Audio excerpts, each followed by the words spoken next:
Yeah. Good morning, all the students.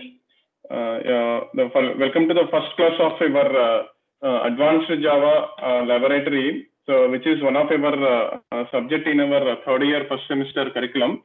So as you know, all so we have been very tough position, so that we cannot able to communicate face to face, and offline cannot able to conduct offline classes also, as COVID-19 pandemic is continuing over, and we cannot expect the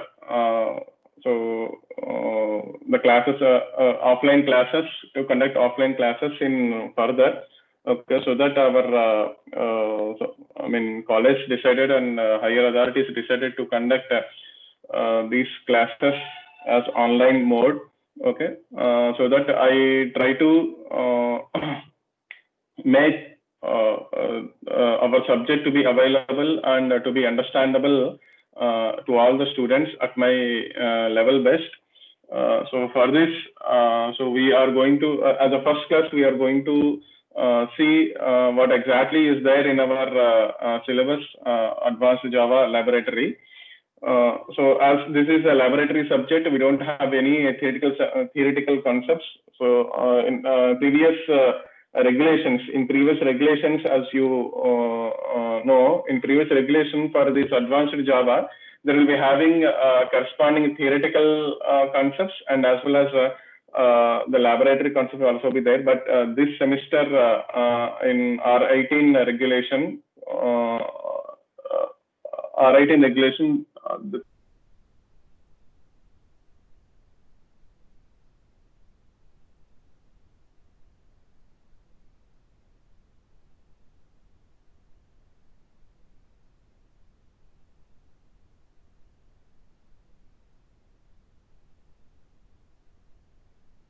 can you hear my voice? Yes. Yes, sir. I think someone has muted me.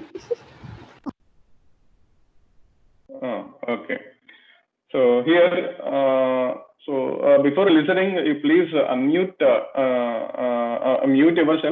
yourself, and if any doubts, then you can unmute yourself and interrupt me at any position and at any time. So then we can able to resolve your doubts also. And if any voice breaking and the desktop sharing problem issues came, so then you will raise the problem to me by unmute yourself. Okay. The next, so we are going to the subject matters. So here in our Advanced Java Laboratory experiments, all the experiments should be having should be mixed with the different concepts that are there in our Advanced Java. So as I think you all know about Java programming language that you all already learned in your second semester, I think. It is an extension of your Java programming language. So base core Java. So for learning the concepts that are there in Advanced Java, so base is completely your core Java. So as you know, without having the core Java concepts, so we cannot able to learn other different kinds of concepts which are based on the Java. Okay, so we will be having n number of different concepts available in Java. So but all those concepts should be having the base of core Java only, so that I think I request all the students, you please revise your Java concepts once in a while. Okay, so then which is a base for all the concepts that we are going to learn in our laboratory experiments. Okay, so our laboratory experiments covers the topics like collection framework experiment, client server application related experiments, remote method invocation experiments, Java database connectivity experiments, and the servlet related experiments, and Java server pages experiments, EJB experiment, and struts framework experiments. So all these concepts are basically they are J2EE concepts. J2EE, nothing but Java 2 Enterprise Edition.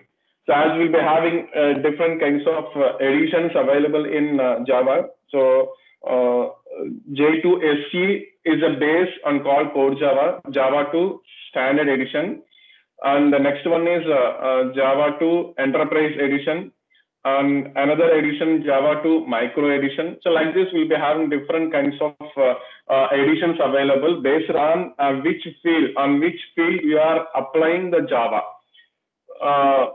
Based on the field only, the edition may be changed. Okay, suppose if you want to apply or if you want to design the applications in micro devices, like suppose if you want to develop the applications in mobile or embedded system related devices, if you want to design the programs, then we can able to use the edition called Java 2 Micro Edition.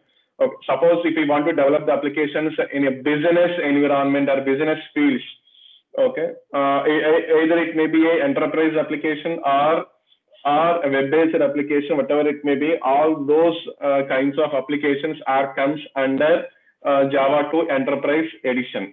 Okay, so here we are learning in our Advanced Java Laboratory, we are learning the concepts of Java 2 Enterprise Edition concepts. So whatever the topics that I have shown to you, all these concepts comes under the edition called Java 2 Enterprise Edition, J2EE. J2EE. So J2EE, before going, so before entering into J2EE environment, the collection framework is a base for all concepts that are there in the J2EE environment. Okay, collection framework, and then client server application design, remote method invocation, Java database connectivity, that is JDBC, and serverless, JSPs, EJBs, and struts framework. Struts framework. So these are J2EE concepts. All experiments also be based on these concepts only. Okay. So according to the syllabus that are there in your laboratory, so collection framework covering only one experiment, client server communication, 2 experiments covering 2 experiments, and 1 experiment related to RMI, and 2 experiments are there in your syllabus related to JDBC, and 4 experiments are there for serverless, 2 experiments are there for JSPs, and 1 experiment is there for EJBs, and last 1 experiment is there for struts framework. Okay. Apart from these experiments in our syllabus, okay, I plan to give or I plan to conduct the different types of experiments concept-wise. Concept-wise, I'm giving you a list of experiments apart from these number of experiments. Okay, suppose if we take collection framework, so we'll be having around 8 experiments are there covering collection framework. All these 8 experiments we have to implement in a group wise. And client server communication, again 8 experiments are there. So like this, every concept is having around 10 experiments, 10 different experiments are there. Okay, and all these 10 experiments apart from this, you have to implement in a group wise. Okay. So that whenever the concept discussion is over, so then all those experiments will be posted to you, and these experiments group wise we have to implement. Okay, so these are the experiments detailed for our syllabus. Okay, and now so we are going to take a simple introduction of each and every concept that is there in our J2EE concepts, J2EE environment. Okay, so first I'm going to discuss the collection framework architecture. Okay, so far am I clear, all the students? Sure. Yes, sir. Yes, sir. Am I clear, all the students? Yes, sir. Yes, sir. Yes, sir. Okay, so my desktop is shown perfectly to you all. Yes, sir. Yes, sir. Okay. No, thank you Yes, very much. So we are going to see first concept, which is the collection framework. Collection framework. So as you know, the collection framework, the name itself says. So as Java is object-oriented programming, in the application we'll be having different kinds of objects implemented and available in the application. here the collection nothing but a group of objects. Collection nothing but it is a group of objects, and all these group of objects, upon all these group of objects, if we want to perform an operation which reflects to all the objects in the collection, then that framework called collection framework. Okay, so as you know, collection is a group of objects, and manipulation and doing the operations on the entire group of objects provided by the collection framework itself. Okay, so is the collection framework manipulation of group of objects done by its own API framework given to us. Okay, so as you know, API, so application programming interface. Okay, API is nothing but it is a hierarchy of the classes interfaces. Hierarchy of the classes and interfaces related to a particular concept. Okay, suppose if we take collection framework is an API, so that this API contains different types of classes, interfaces, abstract classes, the implementable classes available in the collection framework. Okay, so collection framework API provides us the hierarchy of the classes to the programmer in such a way that we can able to use those objects or the collections, otherwise those objects and classes to be used for applying the operations, different kinds of operations on entire group of objects. That is the purpose of collection framework. Okay, so as you see the third point, so Java classes in the collection framework encapsulate that both data structure and as well as algorithms associated with these abstractions. Okay, so like suppose there are different kinds of collection framework objects like map, set, list, trees, arrays, hash tables, and other type of collections. As you already know in mathematics or otherwise in Python also, you already get aware of these things. Okay, set nothing but it is a collection of things without having any duplicates. The list having duplicates, which is having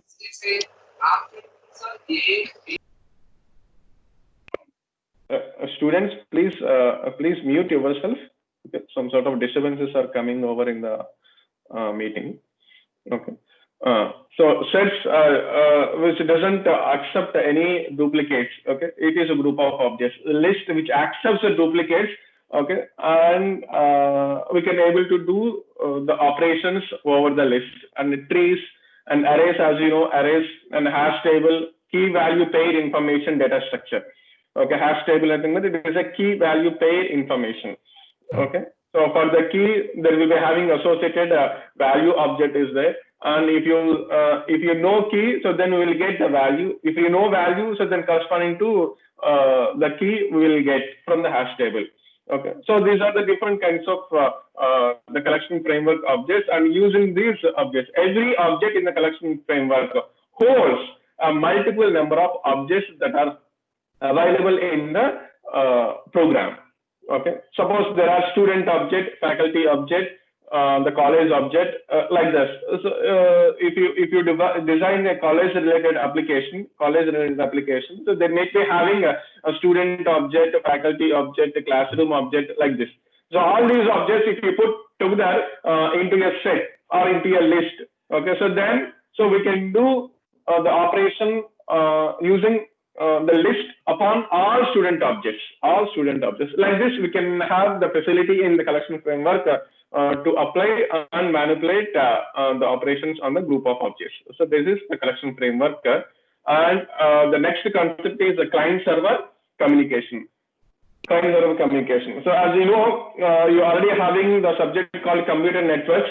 Okay, so before this, have you covered data communications topic, data communication subject in your second year? Don't have the subject data communication in your second year? No, sir. No. No, no. Okay. Okay. So here the client server communication. Communication in the sense it is a concept of networks. Okay. So the computer networks, as you know, it is interconnection of multiple systems in an environment. Interconnection of multiple computer systems in an environment. Okay. So that is a communication. So here, when the communication happens, or when the networking architecture has been constructed, then within that one of the system in your network will be act like a server, and other remaining systems act like a clients. Okay, so then the communication happens between server and clients, as in the fashion of client places a request for getting something from the server. Suppose, okay, so we want to get the file from the server which is located. Okay, so then the client will ask to the server to get the file from the server. Then the server receives the request from the specific client and understands the request content that the specific client wants to have the file, so that the server, after understanding the client's request, then according to the client's request, it will perform the operation by taking the required file from the disk, and then sends as a response the file contents to the client. So like this, so the client server communication happens as in the format of request response fashion. Request response fashion. Okay. So always the client places the request, and always server receives the request, processes the request, and sends the data as a response to the client. Okay. But here client servers are not exactly the computer systems in the network. Okay. Client and servers are not the computer system, physical computer systems in the network. They are the processors running in the system. Very important point. Observe the point. So they are the processors running in the systems. Suppose if the system is having the process, is having server process running, then that system is called as a server system. If any computer system running a client process, then that system is called as client system. Okay, so because of those kind of processes running in that system, so that those systems can be named like that.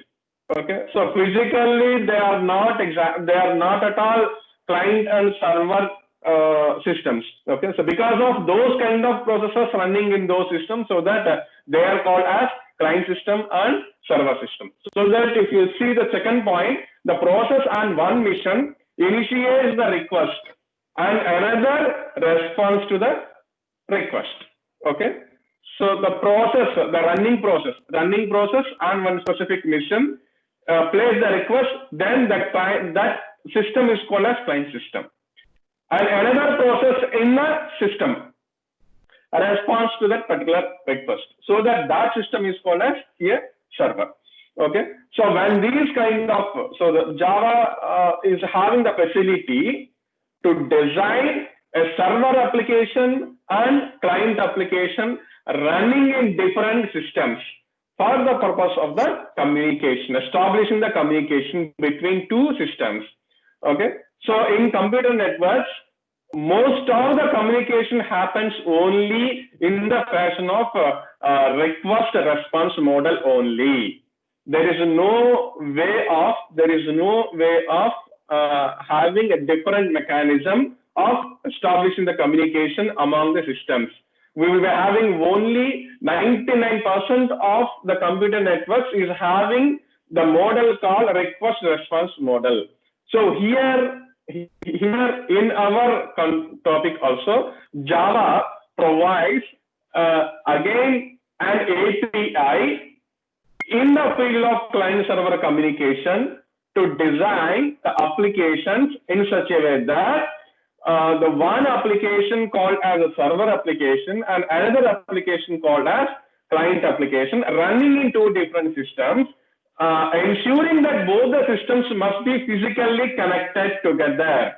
Okay, so as you know, if you consider our lab, our college lab, so all systems are connected together so that they are in the part of computer networks. Okay, so when the systems are connected together using using computer networks, so then we can able to design this kind of client server applications running over on the computer network so that they are communicated. Those processes and those applications can be communicated together using a backbone networking architecture.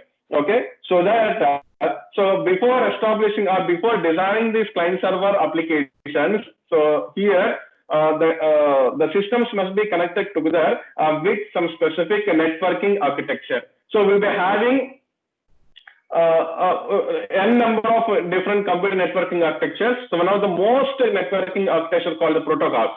So one of the most popular computer networking architecture that is called as a TCP/IP.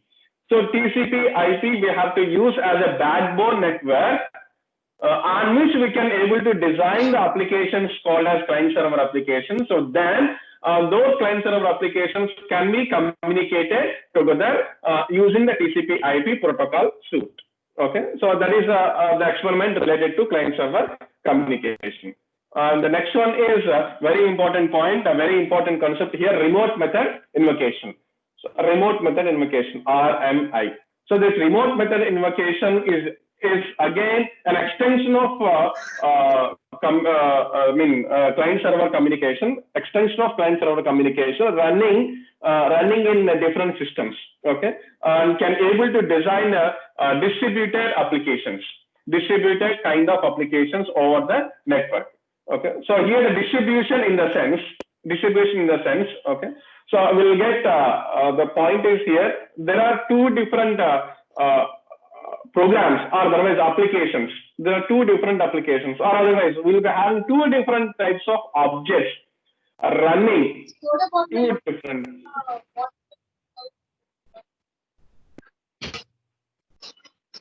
Students, please mute yourself. All the students, please mute yourself. Or some sort of disturbances are coming over in the meeting. Okay. Suppose there are two objects. There are two objects running in two different systems, ensuring these two systems are connected together. There are two objects running in two different systems. Okay. So before this, okay, suppose in my application there are two running in the same system. There are two objects. Okay, so here, how the communication happens between the objects here? The communication happens in the fashion of calling or invocation of the methods from the objects. Okay, so one object can able to call the method of another object. So this is the communication. This is the communication fashion between the objects itself. Okay, suppose I have addition object. Suppose I have factorial object, for example. I have factorial object. Inside the factorial object, I have to execute, or I have to do multiplication operation, a series of multiplication operation. So to perform the series of multiplication operation in the factorial object, okay. So there will be having a multiplication object from where the multiplication can happen. By using the method defined in the multiplication object. Okay, so that in the factorial object, how can we use that multiplication operation? So we have to use the multiplication object inside the factorial object. Am I right?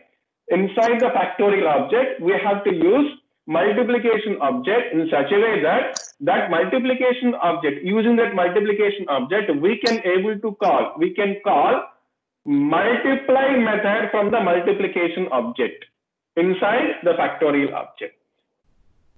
so that they are communicated together. Factorial object and multiplication object, they are communicated together.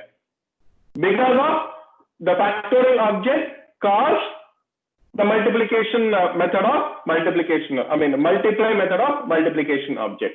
Okay, so but the thing is here, so far this multiplication object and as well as factorial object, they are existed in the same system. Am I clear? They are existed in the same system, but the thing is happened differently. Here in remote method invocation, factorial object running in one application or running factorial object running in one system. And this factorial object needs to have multiplication object, which in turn it calls multiply method. But the multiplication object is not available in the same system where factorial object is running. Okay, so the multiplication object is running in another system which is available which are connected together in the same network. Then, so instead of implementing multiplication object again in the same system, so that the factorial object can able to call the method of the multiplication object running in other system, ensuring they are connected together using a backbone networking architecture, then that fashion is called as remote method invocation. So remote method invocation, RMI API is provided in our Java in such a way that so one object in one system calls the method of another object running in different system.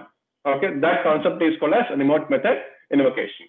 So this kind of mechanism can able to achieve in the networking structure using the concept of stub and skeletons. We will see later how stubs and skeletons happen from our programs. Okay, this is RMI remote method invocation.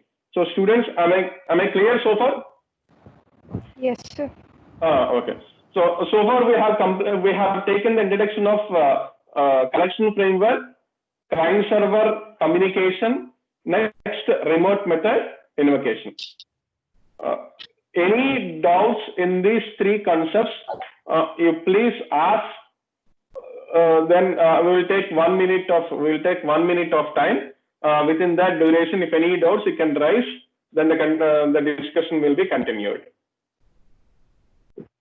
You please unmute yourself and raise your doubts.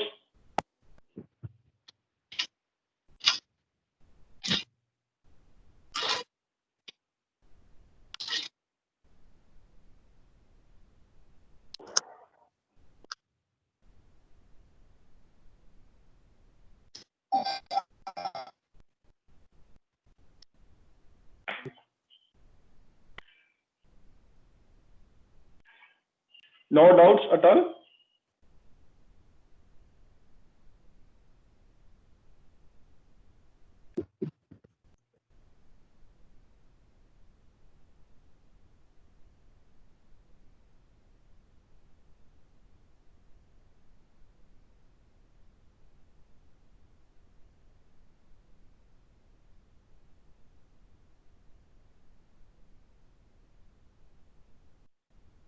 No doubts so far? No doubt, sir. Okay. Thanks. The next concept is JDBC, Java Database Connectivity. So Java Database Connectivity in another API, Application Programming Interface, that is used for interacting with external databases. Okay, as you already learned, the database concepts like MySQL and Oracle.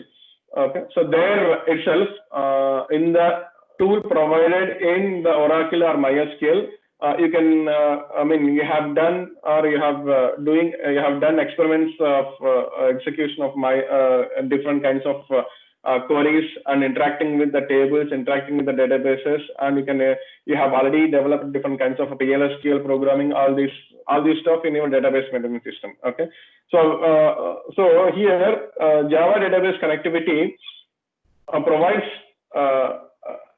API, application programming interface, which can be able to use the facility of the classes and interfaces in API to interact with external databases that are available in either MySQL or Oracle or PostgreSQL or MS Access or any other kind of databases. So using this API, we can raise different kinds of queries given to the databases. So then the database receive that query and execute the query and returns the results to our application. So then the application can receive that tabular fashion of the data, and we can process that tabular data in our application explicitly. Okay, so this is the database, Java database connectivity. So, but here Java program, Java application is entirely different from the external databases. Okay, so they are not running in the same. They are not running in same background structure. Okay, so running environment is also different. Okay, so MySQL, for example, we take MySQL. MySQL running in one architecture or one platform, but here Java running in a different environment. Okay, so they are not running in the same platform, on the same environment here. Okay, so that here we need to have one communication media in such a way that so the calls from the JDBC can able to convert into the calls specific to the backend databases. Okay, so here for this we need to have some kind of JDBC drivers nature. Okay, so the JDBC drivers in particular for every specific kind of databases we will be having a particular driver, so that the driver must be loaded into our program before interacting with the databases. Okay, that driver will be act like a intermediate communication media in such a way that so the queries or the operations or the database operations will be converted into the specific calls related or compatible with backend databases. Okay, so that JDBC drivers we need to get aware. That we'll discuss later when JDBC concepts are going to be discussed. Okay, so generally we'll be having 4 different kinds of drivers, and each and every driver is having its own features and advantages and disadvantages are there, and depending upon the situation and the context where you have to use this JDBC application, so then we have to use a specific kind of the JDBC driver itself. Okay, and the next important concept is servlets. Okay, so servlets is related to a web component, Java based web component. Okay, so as you already get aware in the web technologies, you have already learned PHP, which is a server side web programming. Okay, PHP server side programming. Okay, so similar to that PHP, which is a server side web component, here in our Java, so we'll be having a concept called, or we'll be having API called servlets. Is purely a Java classes, but based on, used for server side web component, which is running always be there at the server side. Basically used for generating different kinds of dynamic web pages running on the server itself. Okay, so it is not a new concept. Basically they are simple Java classes. Okay, so as you already know, so how to create the class name, and inside this properties include the properties and include the methods. Similar kind of stuff is there here in servlets to create a Java class, but that Java class must be act like a server side web component. So for this, our classes must be act like a servlet class. Okay, that much stuff we have to add to our normal Java class. Then we'll convert our normal Java class into a servlet class. Okay, so after converting the class into a servlet class, then that class can able to run or to run on the server side for giving a dynamic content dynamic web page content preparation to the clients itself. Okay, so as I already shown to you a diagram of how serverless are executed here. Okay, so as you know already, client server mechanism is there in the communication, so that the client otherwise here in this context a browser is a Google Chrome or Mozilla Firefox, whatever it may be. The browser is a client here. As a place a request, as a first step, place a request to the server. Okay, then that request is received by the server itself. The server, corresponding to this request, they will be having one servlet running in the servlet. Okay, the server system extracts that servlet program, servlet application with respect to that request and execute that servlet. Once servlet has been executed over on the server, so then the specific response will be generated. That response is in terms of HTML content itself. Okay, so that HTML content will be sent as a response to the client. As this HTML content is received by the browser, so that the browser will know how to display that HTML content on the browser itself to the end user.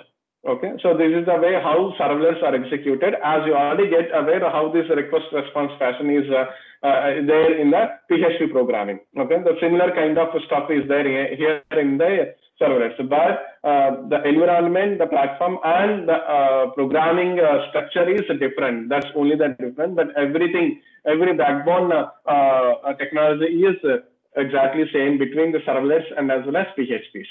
Okay, and then we have another kind of web content, the dynamic web content generation, that is called as Java Server Pages. So here servlets, here inside the servlet is a pure Java class. So as a programmer, we have to create the servlet for preparation of the dynamic content. But here, Java Server Pages, you need not create the servlet class. You need not create the servlet class. But using this JSPs, similar kind of HTML related tags you can able to use to generate HTML content, okay, just like PHP how we have used. Okay, so in PHP, we can combine, we can embed the HTML content and PHP content into the same file. Similar kind of stuff is there here in JSP also. Okay, so JSP related instructions we can combine with the instructions of HTML into the same page itself. Okay, so here, but the thing is here, if that page is there at the server, then only JSP content will be executed, and after execution of that JSP content, JSP part in the entire page, that JSP part is replaced with the output of that particular JSP code.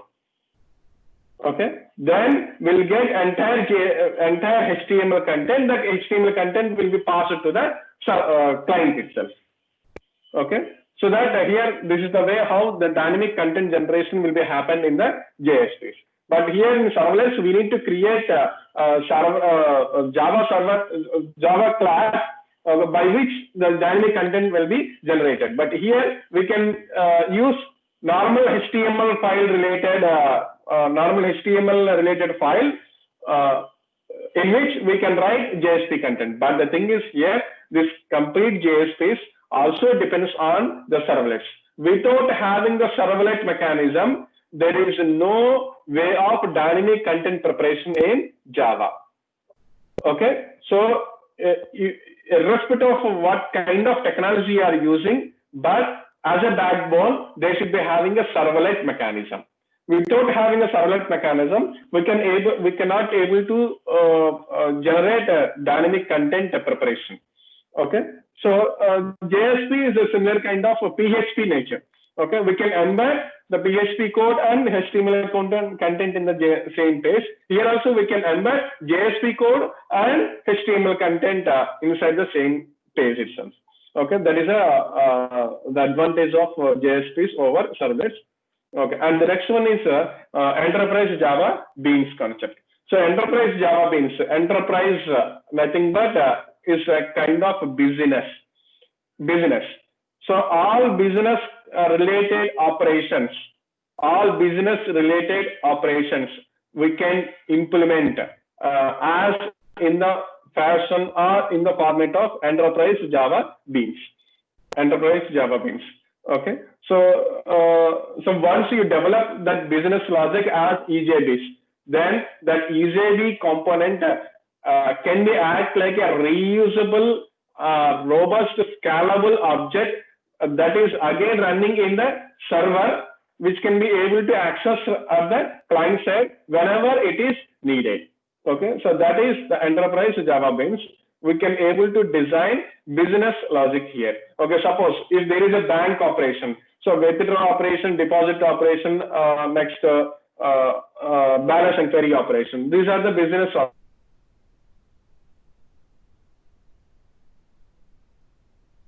the logic for these business operations and make these objects or make them as Enterprise Java Beans, so that this Java Bean can be a reusable Java component running at the server and available for the clients.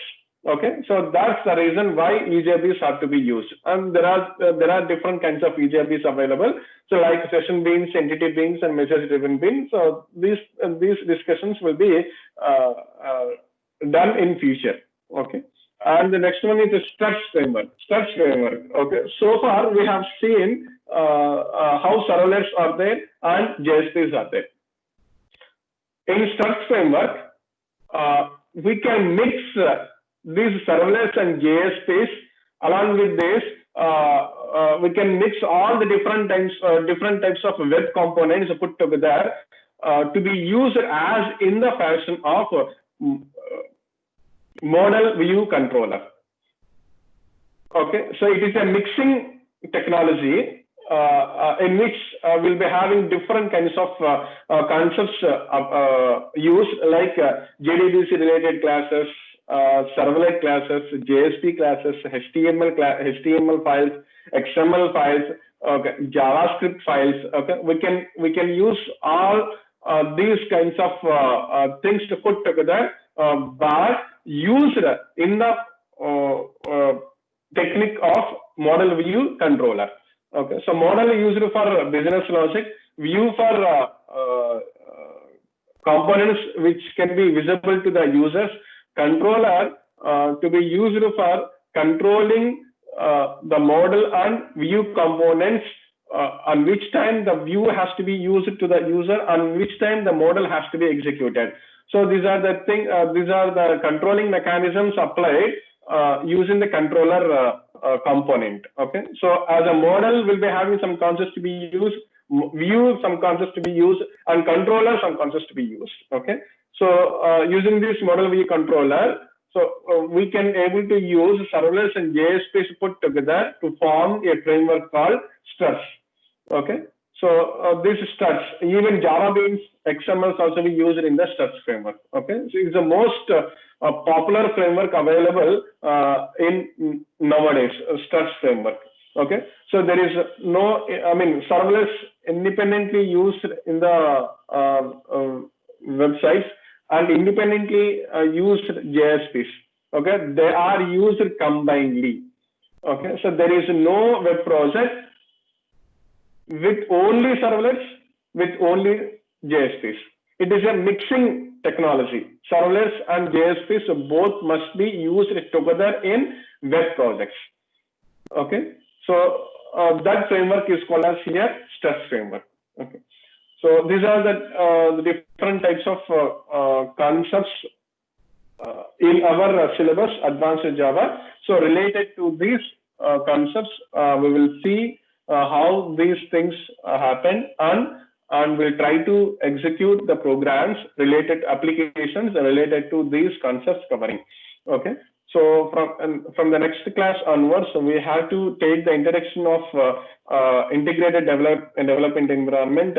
One of integrated development environment, that is Eclipse. Okay, so we have to see how Eclipse has to be used, and how the environment is look like, and how to implement the programs and applications using Eclipse, and how to deploy the programs running in a running mode using Eclipse environment. Okay, so once we get aware of this Eclipse, so then directly we will go in each and every concept itself.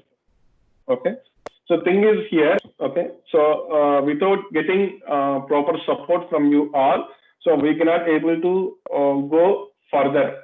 Okay, so that here, so every time, so I'm giving you some sort of works and assignments related to the specific concept, so that so before coming, so I mean the discussion will be continued, like suppose before the class going on, so before 1 day or 2 days,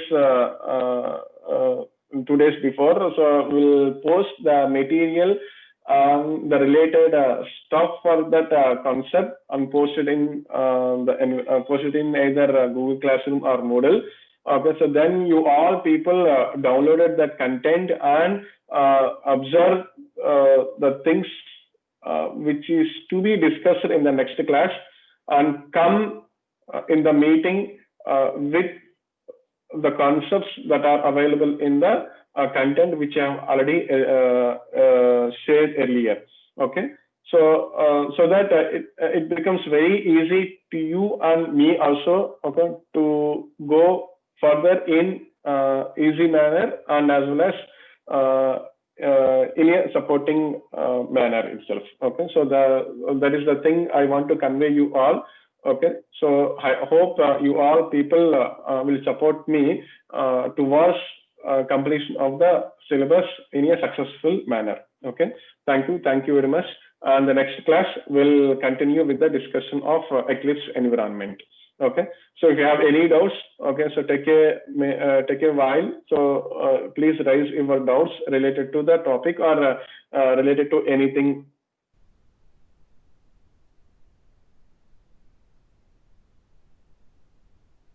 Please unmute yourself and talk anything you need, any related things you need, so then you can specify.